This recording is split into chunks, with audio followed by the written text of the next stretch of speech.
This is a Hot Wheel car. You've most definitely owned at least one in your life, and I'm willing to bet you loved it. Hell, I still get excited when I see them in a store, and I'm 19 years old. There's something so novel about a toy of a real-world vehicle that only has the most simple of functions. It just rolls. Hot Wheels has done everything under the sun at this point. Real cars, fake cars, movie collabs, questionable character cars, pretty much anything under the sun that you can imagine that involves something with wheels. Or not, they've started to make airplanes recently. And of course that includes trains. No, not that one. Yes, that one. Yes, this is real, and I'm going to tell you the very, very short story, the very short-lived Hot Wheels Railroad toy line. In fact, let me do it right now. It all probably started with a board meeting that probably went something like this. Hey, so you see those Tyco train sets? Yeah, what about them? Do you think we could do that? Yeah, I'm drunk enough to say yes. And bam, the Hot Wheels Railroad line was introduced in 1983. It sold quite poorly and then was discontinued in 1985, and that's kinda it. It left no real lasting impression on the Hot Wheels lineup and just got swept under the rug. This short-lived lifespan is the main factor in its obscurity, and I'd like to provide an insight to every piece of rolling stock ever released, at least in the United States. Hold your favorite push-along train toys close, because these are actually quite a step above any other push-along trains I've ever seen. Let's start with one of the first items ever released. Let's start with the AMD F40. The Santa Fe painted one is easily the most common and well-known of the Hot Wheels Railroad line, and it was released in the Freight Yard, a 3-yard car gift pack, and could also be purchased as a single locomotive. There was also an Amtrak version of this F40 that was exclusive to the Super Rails train station set. There's a little button on the top of the cab that opens a door to reveal an engineer waving to you inside. The real-world AMD F40 was based on the GP40, and Hot Wheels also produced a GP40. It came in 2 liveries, Chassis System, and Rio Grande. The Chassis GP40 was featured in the Take-Along train set, a 3-car gift pack, and as a standalone release, with the Rio Grande GP40 being featured in the Trains to Go set, a 3-car gift pack, as a single release, and in the Trucks and Trains Freight Yard set for the Stow and Go line. Once again, there is a button on top of the locomotive, and this time it moves a little crew member out onto the running board, which is on the wrong side of the locomotive. It's starting to annoy me a little bit. Another little incorrect detail is the lack of the third radiator fan on the long hood that had to be cut to shorten this locomotive so it would fit on the playsets. The last locomotive released in 1983 was this DB Class 111 Electric in Burlington Northern colors, which is odd. My best guess to why this exists is Hot Wheels tooled up a European locomotive, predicting they could expand their railroad line to the European market in the future, but in order to sell it in the United States, they had to letter it up for an American road. This oddity was included in a 3-car gift pack, or you could buy it as a single locomotive. There are no fun play features on this one, sadly, although the phantographs, or as my Discord server likes to call them, the touchers, are made of a soft plastic so they can be flexed and go up and down. Locomotives are useless without anything to pull, so they introduced a few cars in 1983 for the trains to pull. Boxcar, flat car, tank car, tipper car, baggage car, and the caboose. The boxcar is easily the lamest of the lot since it really has no unique play features whatsoever. It really feels like a missed opportunity to add opening doors to this one. The flat car they released is based on a more modern bulkhead design and came in Conrail My Beloved and as lettered for the Sioux line. Every release of this car had 2 pieces of cargo, with the Conrail variant coming with 2 crates, and the Sioux line coming with 2 sets of logs. The ends of this car fold down for use with the Freight Yard set to roll cars onto the flatbed for transportation. The tank car came in 2 variations as well, one lettered for Shell Oil and one lettered for Pennzoil Oil. The Hot Wheels wiki claims that this is a .111 type tank car, and it's really not, and I cannot find an exact match, so I assume it's mostly a generic design. It has a small rubber hose that can be detached from the chassis to refuel whatever locomotive, car, or truck needs to be filled up.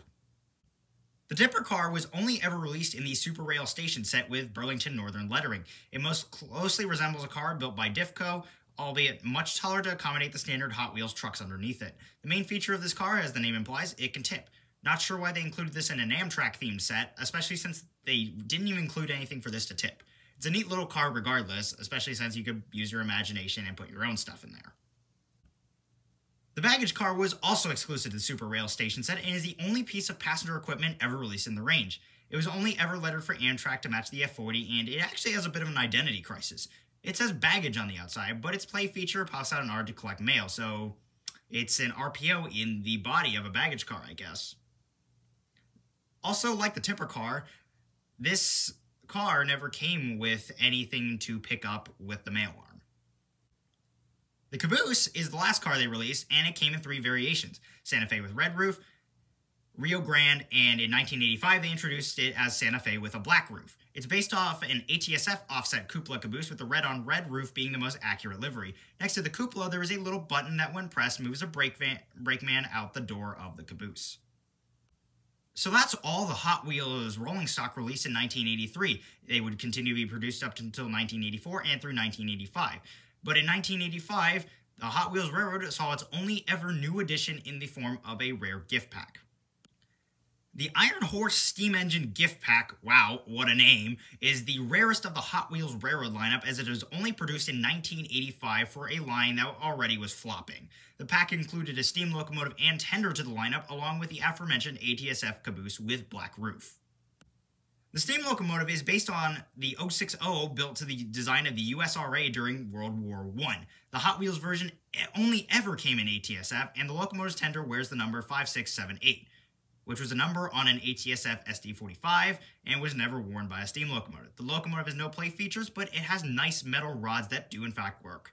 This tender is quite big. Like, I can't be the only one who thinks this thing is excessively big, right? These little trains have their own dedicated track system and play sets to allow the trains to do train things. They do not fit on HO scale track, as they are too small to be HO, but way too large to be TT. One of the most interesting features of these trains is the springs connecting the trucks inside of the train bodies. These allow the trucks to straighten out for off-track use. This simple design allows for train cars to follow the locomotive's path off-track, resulting in a more realistic effect, since the train cars will follow the locomotive and not slide in on themselves in a corner.